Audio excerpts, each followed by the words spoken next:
I ended up doing a lot of like printing the maps out and covering them in post-it notes to fog of war them, and then sort of like using a tiddlywink token to just move around.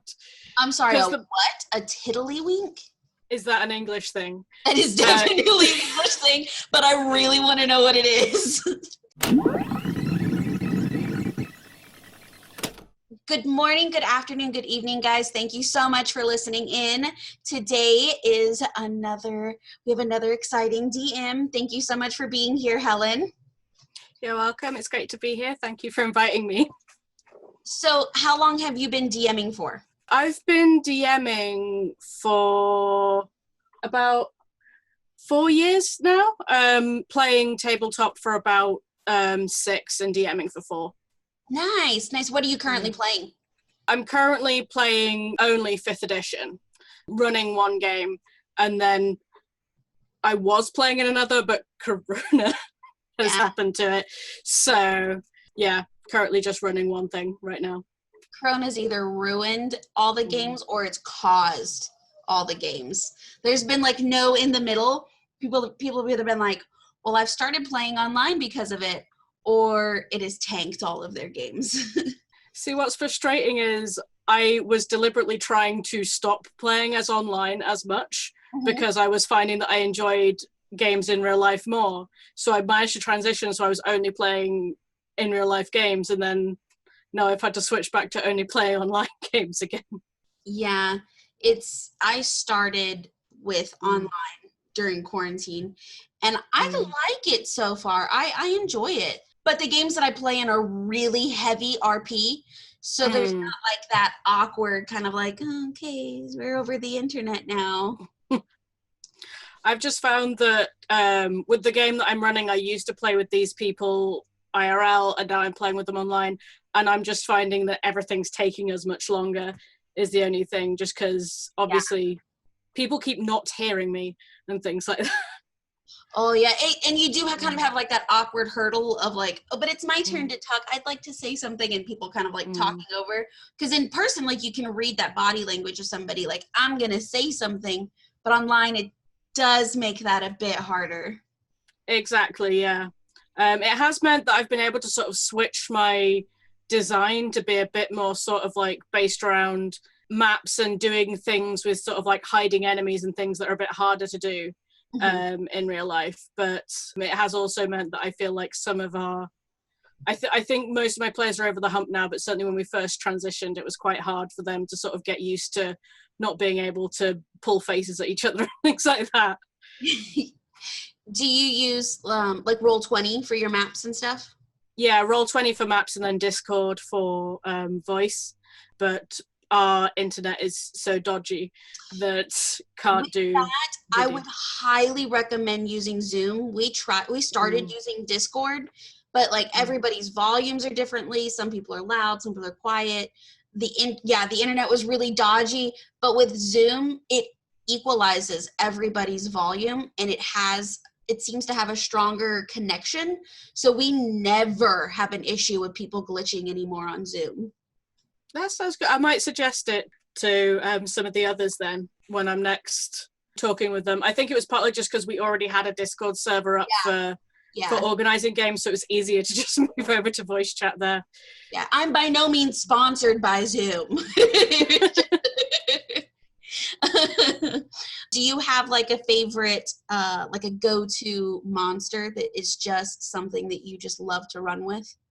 That's a good question. I don't know that I do, actually. Although, having said that, yeah, kind of, I tend to end up just running sort of your regular bandit and thug a lot, just because I'm someone who enjoys running sort of more urban campaigns, and I find that sort of like reskin bandits, reskin thugs fit with that a lot better, because they can be whoever you want to be, whether they're a guard, whether they're a gangster, whether they're just, you know, some rando on the street who's taken a dislike to you.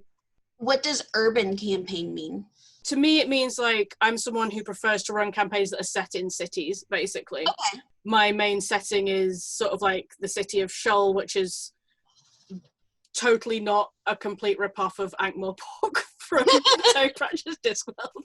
It's, yeah, there's a bit of bit of like Venice, bit of London, bit of other sort of cities in there. And as a DM, you have to take inspiration. Like, you can't just rely on your own imagination, which, I mean, that's not a downplay on anybody's imagination, but you have to take inspiration from, you know, cities from this area and military plans from this area and magic from this place. I think that it's kind of like, you know, you steal from other DMs, exactly. from other media. Yeah, I mean, I think someone did say you can kind of tell what your DM has been watching and is into just by looking through their game and going like, what are you ripping off? Because like, I think anyone who sort of like looks at my setting too long can tell that I'm very interested in Discworld, for example, or that I really like Full Metal Alchemist and things like that, because there's a lot of sort of those have really informed my world building and things like that. I mean, and those things work for a reason. Like, there's a reason the Full Metal Alchemist works, or there's a reason the Avatar: The Last Airbender works, and it's totally okay to take from things like that. It's a game. That's creepy. I've been just watching it recently because me and my friend are planning a my co-DM who's sat over there is planning a sort of Genasi area, and we were like, oh, Avatar: The Last Airbender would be great for Genasi inspiration. But Avatar: The Last Airbender has some of the best hard and soft world building ever. It's amazing.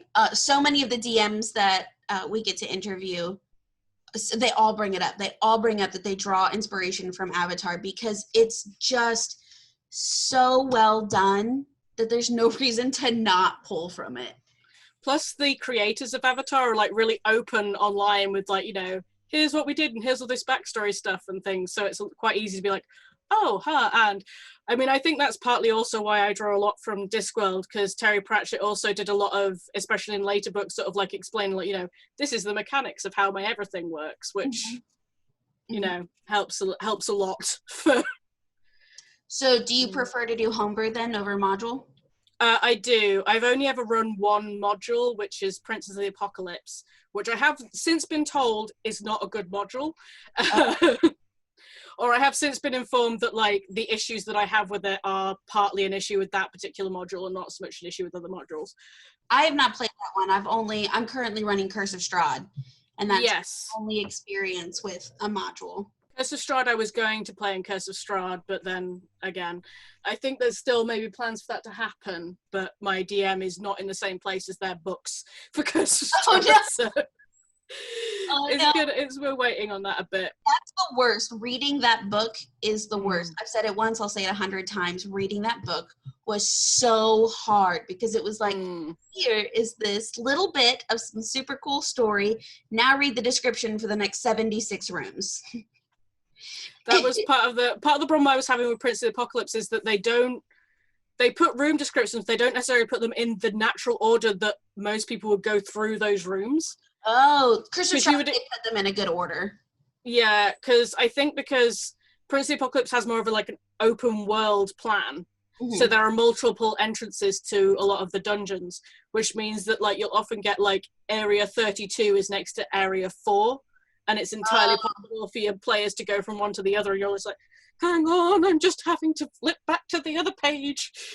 Oh yeah, I can't even use the book during a session. I take everything and I put it in a OneNote so that way I can have it like labeled up and I can just click. If I had to thumb through pages, I think I would have a panic attack during my session trying to be like, oh, what room is that? Because I cheat. I put the room number and then what it is, and then I take a picture of the map and I circle it on my phone and then send it to myself so I can put it next to there so I can like match it on the map, like, okay, you are here. All right, you are here on my map, on my picture.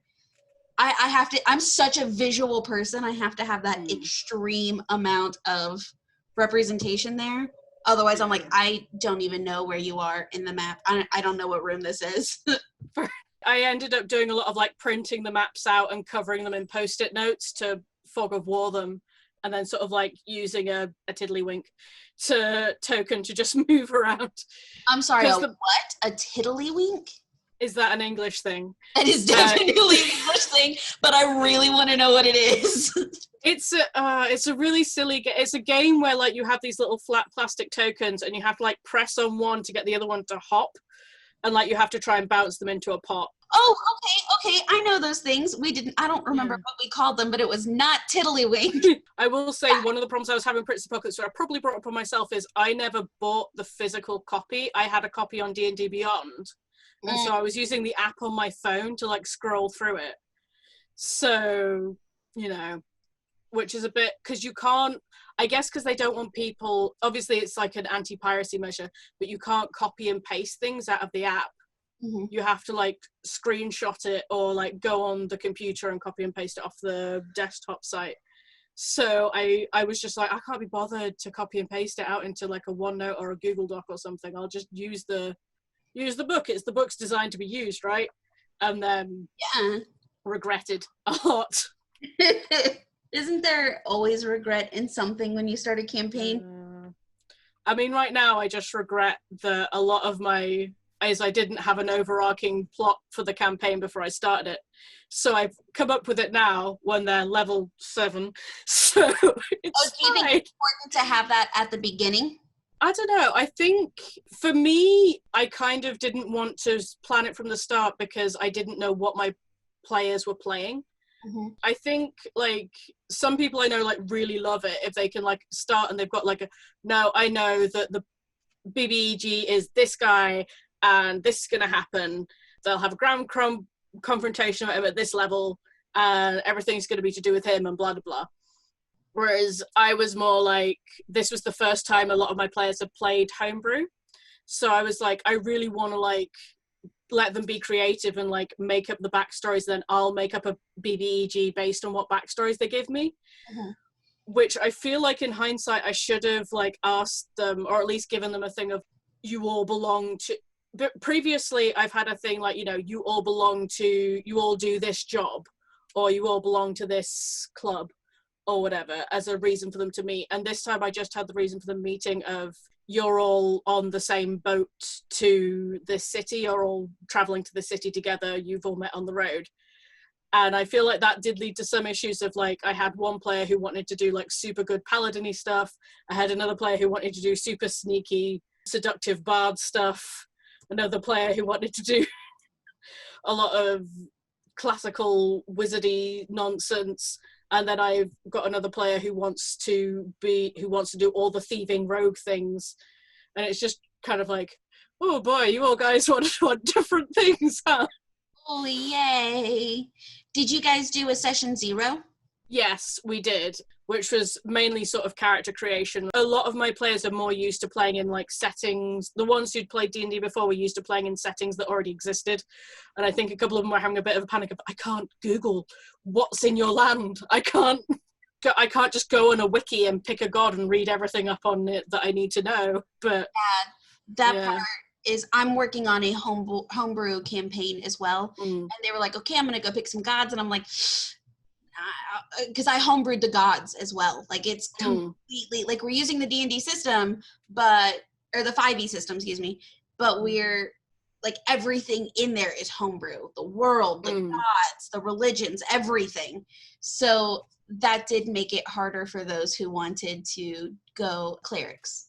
For me, I found that it helped though, because like, for example, with my paladin, I was able to discuss with her like, what kind of a god are you wanting to follow and sort of like create the god with her, which I think was fun because it meant that like she had a lot more input on like, how do you guys pray? How do you guys, you know, do your religion? How do you express? I like to have religions in my games have a lot of like, it's not just everyone is like Christian church. We all go and we do a prayer every holy day and leave it at that. I like to have stuff like we offer sacrifices and we do presenting clay figures of what we want healing to our god and we do this certain ritual on stuff before we leave and things. I feel it adds a bit of depth. Being able to add that, talk about with the player, that sort of a thing, and make sure that like, you know, that stuff, so she would know that stuff but the other players wouldn't, was fun. How do you go about balancing your encounters? I use Kobold Fight Club a lot. Which is really useful I generally use it just to get a ballpark. What I'll generally do is I'll like, okay, with this encounter, what does it make sense for there to be? What style of enemies do I want to use? And then I sort of look up and be like, okay, what enemies are there that it makes sense to be in this environment? And then I'll generally go on Kobold Fight Club after I've done all that sort of planning and just be like, is this going to murder them? Yeah, so I use Kobold Fight Club a lot as well, but I always find, so I struggle with making my encounters hard enough.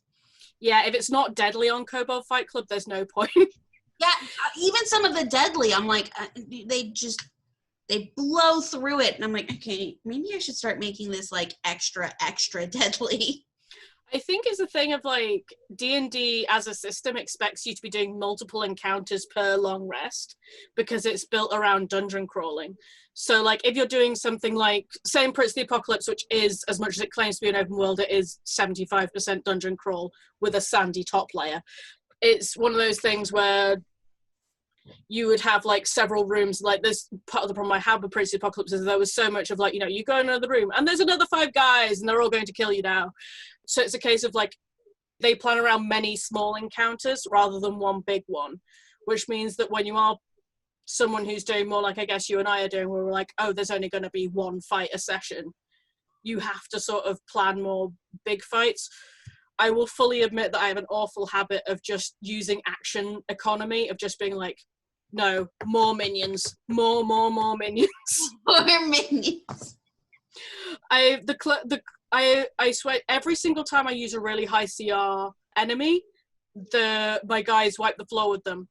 But if you give them, say, 15 bandits, they are dead. They will drop dead, because no matter how many they can take down, they can only each take down maybe 1 per round. So that still leaves, like if you have a party of 5, all 5 of them take down 1 per round, and then there's still 10 of them to attack them with. So someone's going to, especially at lower levels, someone's going to drop. Which is why, it's action economy. It's why I never have a big guy just on his own. He always has a couple of smaller guys with him, because it means that if nothing else, those smaller guys can do things like they can help him. If one of them is a cleric, one of them can be like, I'm going to heal you, boss, and completely undo everything that those adventurers just did. Completely undo everything. I think that is genius. I recently tried to use guards. I was like, yeah, I'm gonna give it a shot. And because I'm still very new to D&D. And the players ended up, I let them get some magical items beforehand, and it was like a sneezing powder or a coughing powder or something. And they ended up incapacitating all of the guards. I was like, well, that was pointless. And I froze on, I should have had more run in, but I froze on it because, sometimes it is difficult, especially when you're still getting, like, big respect to you for already starting DMing, because like I said, I only started playing, I DM'd as soon as I started with 5th edition, but I had already been playing other systems before then, so I kind of knew the setup of tabletop, even if I didn't know the rule set of D&D. I just started DMing. I never played. I just started as a DM because I like life on hard mode. So that's been, like I say, I started D&D 5e DMing because a load of my friends said we really want to play 5th edition, and I was like, I miss playing tabletop RPGs. I'll run it. How hard can the rule set be? And then ran a 6-month campaign based on only the basic rules, which was a dumb idea, and don't do it. Should have started with a super basic, easy module, and instead I went for the big Curse of Strahd. I should have run Lost Mines of Phandelver instead of Prince of the Apocalypse, really, because I had the group full of newbies. But it's one that a lot of people do because it's a good starting. Well, I've never actually played it, though. The only module I've played partially is I've played Tomb of Annihilation a little bit, but because of scheduling things, I had to stop playing with them when I was on my 2nd character. So, but I'm also someone who gets really attached to my characters and doesn't like character death, which is a huge part of Tomb of Annihilation, so it probably wasn't the module for me. I'm so attached to my characters. I'm gonna have to go through like a grieving period if I ever lose them. I've only ever lost them in Tomb of Annihilation, to be fair. In all of most of what I've played has been other people's homebrews, and my characters tend to survive, but I think that's because I do the sad noise when they get hurt, and yeah, it's still bad. I've only ever... He got better, but I killed a player once. They were able to res him, but I just felt so bad about it afterwards, even though he kind of brought it upon himself, because he was a warlock who just learned Fireball, and so decided that he was going to creep into the middle of the encampment of a big cult and set off a firebomb in the middle of their base. Mm-hmm. So, credit to him, he did kill all of the guards that were off duty in the middle of the place where he blew up, but then he alerted every other person in that base. This was part of Prince of the Apocalypse, so I then had to go okay, we'll start this next session, and then spent half an hour before the next session rolling all of the initiatives that I had to roll for the amount of people that he'd triggered, because I think it was 30 people or something in that. So of course they all focused on him because he'd done it. The others managed to escape, but he dropped. The others managed to save his corpse later, but it was still I felt bad about it, but kind of not really. Oh man. And you said co-DM, so you co-DM with someone? It's more like IDM, but I have another person who I sort of co-world build with, and she also runs games in the same homebrew setting as I run in, because it's our setting. Oh, that's cool. So it's the same world, and she helps you build that world. And then you just both run your campaigns in that world. Yeah, the way we've currently got it is that I have an area called the Bay of Etica where I've sort of made everything, and she's got the area that's just north of that. But then we also collaborate on stuff, just because it's partly easier with world building to be able to just turn to someone and go, I just have the best idea for something, is this a good idea? And then have the next one go, yes, but have you considered if? It really helps to discuss that sort of a thing with someone. And I mean, there are groups on Facebook, and I'm part of a couple of Discord groups and Facebook groups where people will say oh, I have this idea, and you can exchange it that way. But I prefer doing it with my co-DM, just because we've been friends for 10 years and we know how each other thinks at this point. Yeah, so that makes it easier. It's kind of like a collective consciousness. Yeah, exactly. And we've we've co-created worlds before for projects that never got off the ground, webcomic projects and the like. So being able to do something for a D&D world, it's a lot easier to get that off the ground because there's less required. So when you go to build a world, what do you think are the basics that are necessary? I tend to think of where am I starting, and focus on the starting area, and sort of get that sort of clear in my head of what's in the immediate surroundings of where we're starting. And then I generally sort of go to, I'll make a map, and then just sort of on that map be okay, where does it make sense for settlements to be? Where does it make sense for things to be? I often tend to okay, well, it makes sense for settlements to be on rivers, so put settlements on the rivers, makes sense for people to be there because there's resources there. Make up names for those, and then fling it at your players, and basically have them be I want to be from a place which is X, and then you could be okay, well, it makes sense if you want a place that's X, then it would be this named town here would be where you're from, and you can sort of create it in a collaborative process, if that makes sense, which is partly why I had none of my players be from my central city, because I was I made that, but if they wanted to be, I could have worked stuff out, but I was I made that, so I will just keep that as not with them, because then I've got more freedom to be able to say stuff I've had issues before, my paladin wanted to be royalty, for example. So sort of discussing with her, it was kind of okay, well, we'll set up a small kingdom because you can be royalty, but you can't have too much pull as a level 1, I don't want you to be too much of a noble, stuff like that. It's okay, if you want to be royalty, it makes sense for you to be in this grassy area where I already set up. There are a load of small kingdoms. You can have one of the small kingdoms in that area. I just have traveled from there for reasons, and then you can sort of have this kingdom to make up for, sort of a thing. I liked that you work with your players so much on that. Like, okay, what do you want? And I'll figure it out within that world. Instead of being like, here are the options, what do you want?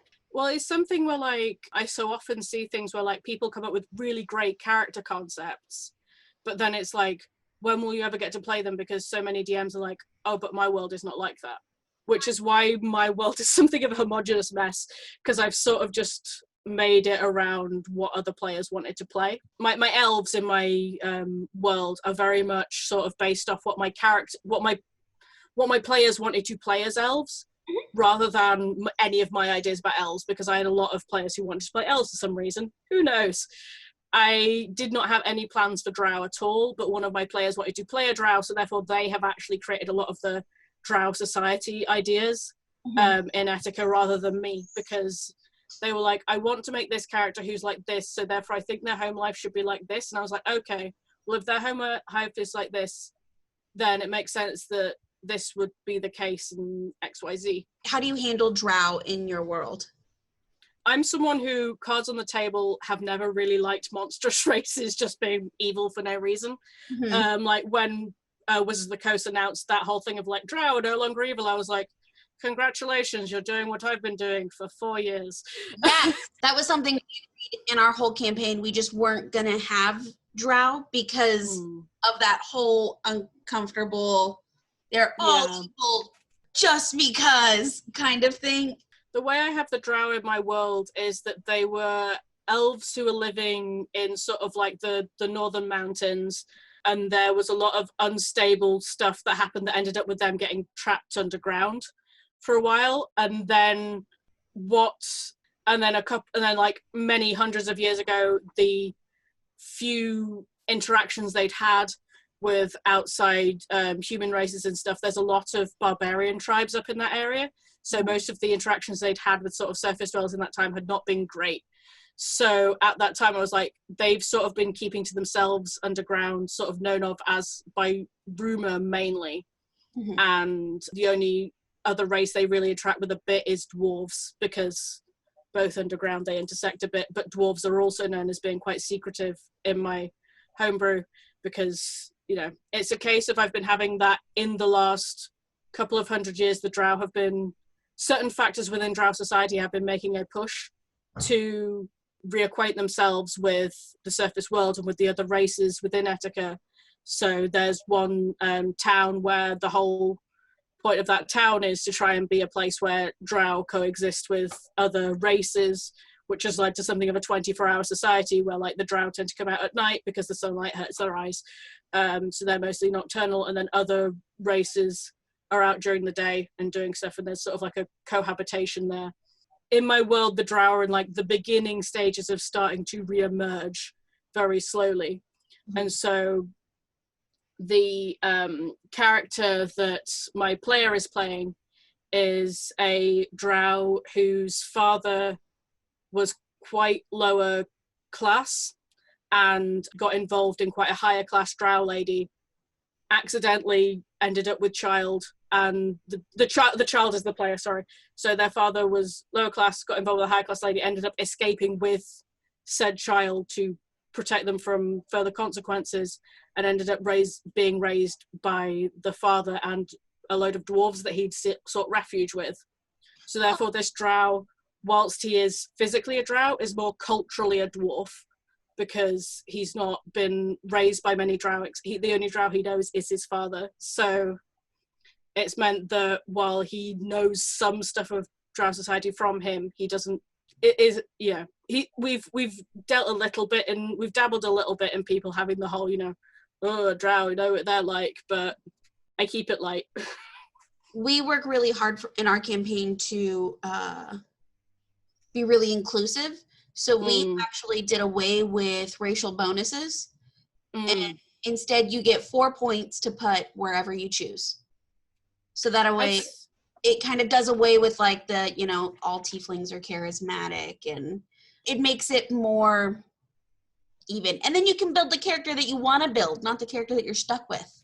I've seen that. I do think it's a good idea. I feel one thing I've seen is people linking those stat bonuses to backgrounds, which I think is an interesting way to go about it. So like if you say like, you know, oh, my background is, you know, being a smith, so therefore I have a strength increase because I'm used to working the forge all day, or, you know, my background is being a scout for people, so therefore I have a high dex and wisdom because I'm used to sneaking about. I think if I'd started this campaign like now, I probably would have gone for that, but because I started it, I started running campaigns in this world 4 years ago, and I've recently started my most recent campaign a year ago.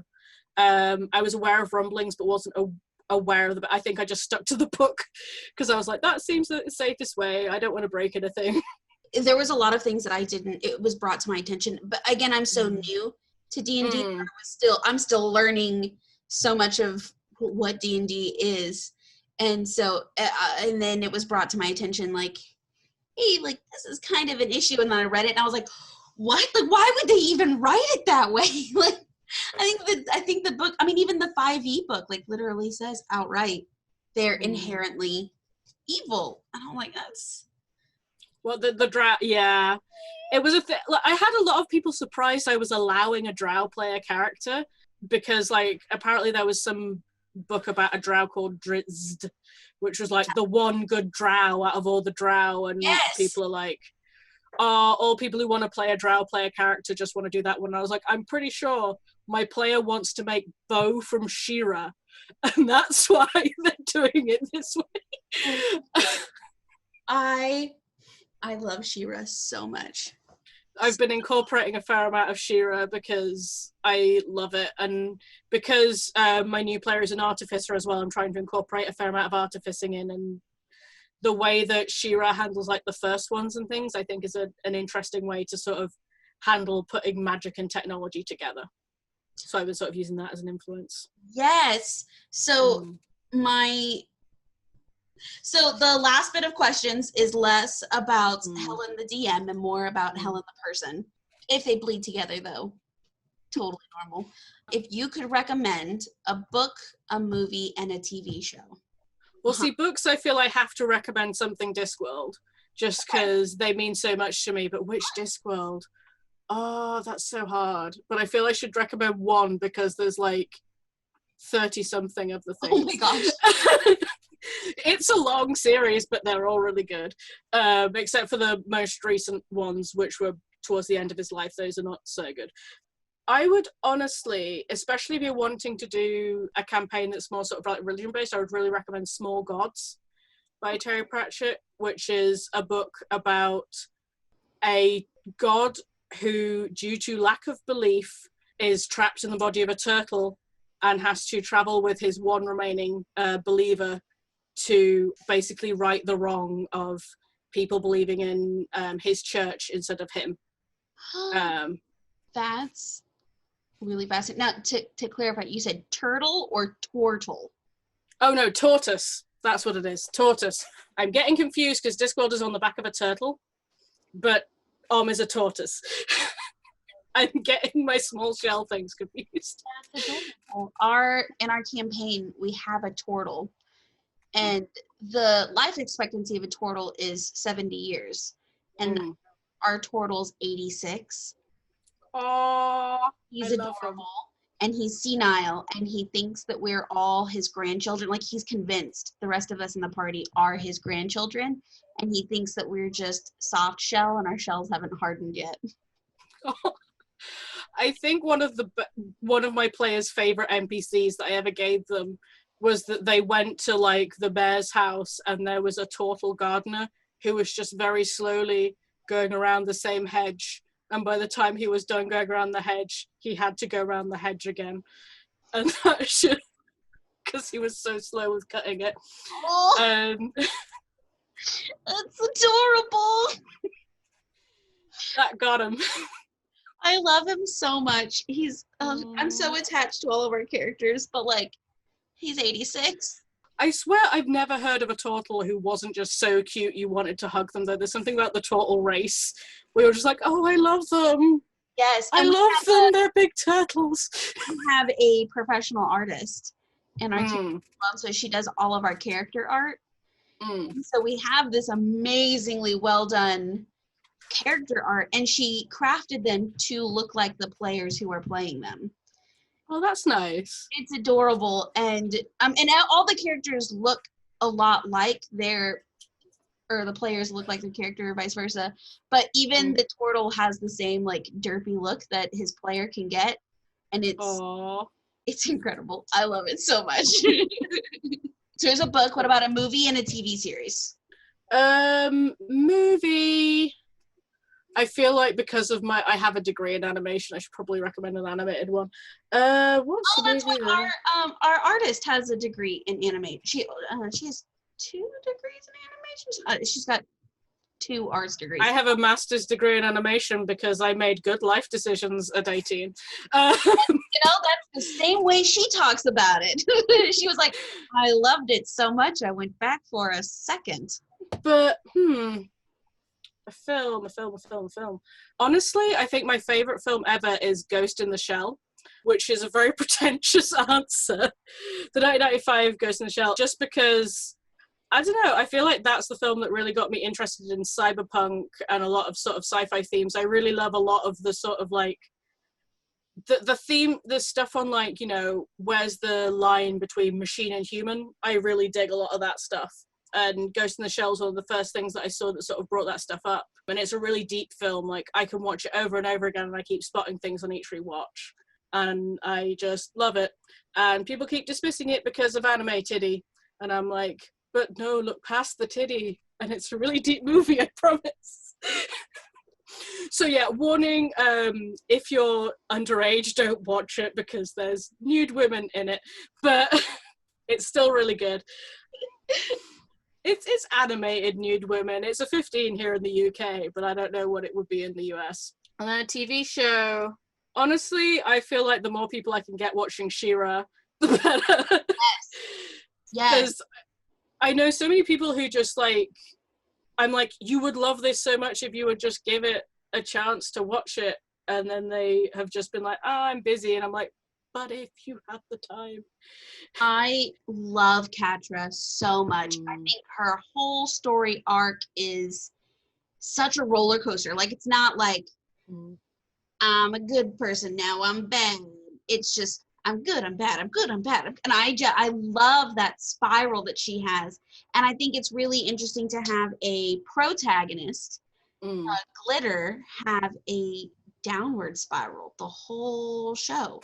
And like, normally shows are like, we start off low and then we get better, but I love that she starts high and like just has that down. Well, that's where I kind of feel like we're going into She-Ra fan stuff now, but I feel like Catra and Glimmer's friendship is really interesting because Catra sort of goes up as Glimmer spirals down, and then they sort of meet in season 5. They sort of meet in the spoilers in the when they're captured in the Horde Prime ship, and it's just like that's when both of them like make the realization that both of them have been on like bad paths. I think it's really interesting that both these characters that are sort of like spiraling in different ways sort of both sort of catch hold of each other in the spiral and just like, oh fuck, what are we doing?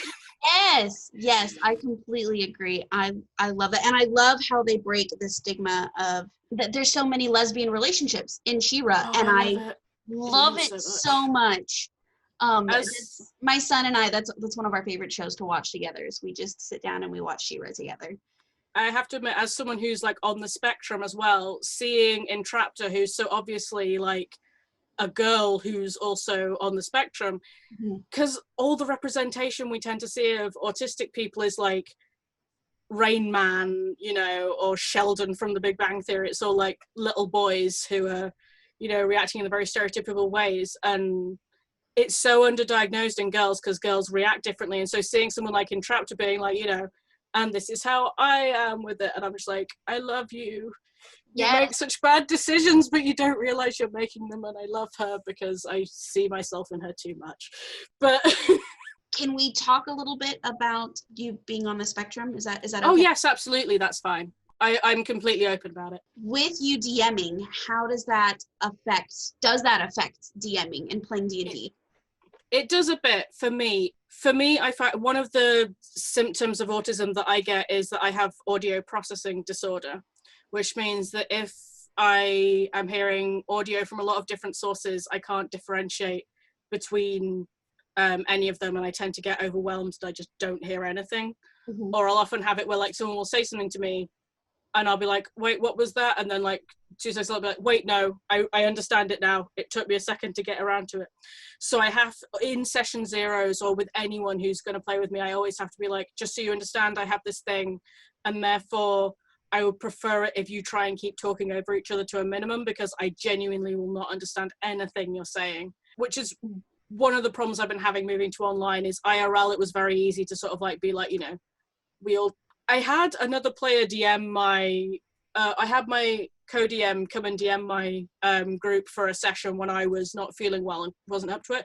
And she was like, your players are really weird. They all sit there quietly and wait for me to stop talking. They're so nice. And I was like, yeah, that's because they're used to me. And they know that if they talk over me, I just will start over again. Because I have zero tolerance for it, because I can't do it. And then also the other issue I've had is that I'm really uncomfortable with role-playing a lot of sort of like flirtatious stuff with my players. I'm working on it, but a lot of that stuff I just find, because I'm also demisexual, I'm on the asexual umbrella as well, I kind of like struggle to do that. So I do a lot of, with my player who's playing a bard who wanted to play someone who's very like, you know, I seduce people, I did have to have a lot of talk to her, like, you know, are you okay if we do a lot of this just via dice roll? And, you know, you can say that stuff, but I'm not necessarily going to role play it with you too far, just because I'm not comfortable with it. Good on you for stepping up and saying like, hey, I'm not comfortable with this. Yeah, it's a problem that I've had before with, it's one of the reasons why I'm also, like you, playing in an all-female game, because when I first started playing tabletop, I was playing with all male groups where I was the only girl, and didn't quite have that capability to stand up. And there's a reason why I don't play with any of those people anymore, and it's because a lot of them I had to sort of be like, I can't play with these people anymore, they make the game awkward, because they're constantly trying to like do special attention to my character, or try and like, you know, be really awkward with me off character. I'm sure I'm like, I'm too gay for this shit, leave me alone. So I've talked about this a few times in my interviews with, I don't want to use the wrong term and offend, but it's not, being on the spectrum, autism is not considered a disability. It is in the UK for legal reasons. It is. Or different autistics consider it differently. For me personally, I tend to use the term of I am disabled, because that means that is the best way I can access support. Basically, I consider myself disabled as under the Disability Act here in the UK, in that there are things in my everyday life that I struggle to do because of it, which is a case of like, I consider myself disabled for legal reasons, sort of a thing. Okay. We've talked a lot, I've talked a lot in different interviews about mental health and how D&D can help with mental health. Like, I was diagnosed last year with PTSD, and I've used it to kind of help me heal and learn how to process that. A lot of people use D&D to combat anxiety and depression. Do you feel like playing D&D helps you in areas that you feel like you might need help with? Sorry, I'm grinning because there's a running joke in our friend circle of, is it really D&D if you're not using it to work through some shit? It's not D&D if not at least one of your players is using this to work through some shit, or the DM is, and you're all along for the ride. Yeah, that's what it is. That's what it is. It is a case of like, certainly for me, part of the reason I started playing tabletop was because I find it really hard to make friends. That's part of my autism, is just my social anxiety. And so having a framework within which to meet people makes it easier for me. Before I was playing tabletop RPGs, I was doing a lot of cosplaying and meeting people that way, which also sort of helps in that, like, you know, when you're cosplaying, you're wearing a mask, you're not really you. But from that sort of like, when I moved back home from university, I kind of couldn't keep doing that because a lot of the people I used to do it with weren't with me anymore, and it's kind of difficult to do on your own. So the tabletop RPG seemed to be the easiest way of, like, you know, making friends as an adult, because you have to spend time. There's like, I saw a thing on, this guy's awful, I saw it going around on Tumblr of like, to make friends with someone, you have to spend X amount of hours with them in order to become a friend with them. And as a child, that's easy because you're stuck in class with the same people over and over. So you make friends that way. But as an adult, you kind of have to put the effort in, unless you just want to make friends with people at work, because you're not stuck in the same room with people for hours and hours on end anymore. So clubs and things are helpful. And definitely it's sort of helped me with making friends with people. And also just like, it's easier sometimes to say things when you can say that it's not you saying it. This is something that I already knew from cosplay. Like, I knew, this is going to possibly sound a bit off, but I knew a lot of trans cosplayers who were cross-dressing in cosplay before they came out as trans, because I think they were trying to get used to the idea of, you know, am I comfortable in this gender? And I've also seen a lot of people who, like, their tabletop characters just happen to not often be what they were assigned at birth, and then later they come out as trans. You're like, Last question. Mm. Dirty Dancing or Footloose? I have never seen either, actually. You're the second person that has said that. That is okay. I think I've seen like the start of Footloose, but didn't see the end of it, and I've seen the dance scene from Dirty Dancing. The lift. Yeah, that's all. Because when I was in year 6, which is like when you're aged like 10 to 11, we did dance class, and my teacher showed us that film from Dirty Dancing, and therefore we were all going around going, we've seen a rated 18 film, even though we'd seen none of the data from it.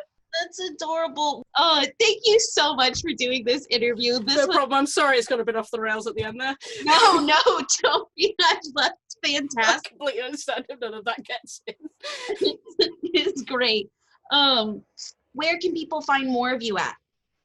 Yes. So I run a Twitch stream every Wednesday night from roughly 7:30 to 10 p.m. British Standard GMT time, where I draw people's characters that they've sent in to me on a Google Doc form, which is in the link in my bio in my Instagram, which is MissMoon92, and I also post it in the chat on Twitch. And on Twitch, I'm on Crit and Castle, Crit and Castle, which is a channel that me and a few friends run, basically, where we're all just like, so sometimes you see people on there who aren't me, but mostly it's me every Wednesday. And drawing characters. What called again that you draw characters on? The show is called Doodle Moon, but the channel is called Crit and Castle. The and is an ampersand symbol, and we're also Crit and Castle on the Twitters, but I am Missed Animations on the Twitters. Awesome. Thank you so much. I'm going to go find that and follow that immediately. Thank you so much for doing this. Thank you guys, everyone, for listening in. Don't forget, you can watch Clash of Quests every Saturday, twitch.tv/clashofquests. Thank you, guys. And don't forget, Nat 1s are just as fun as Nat 20s.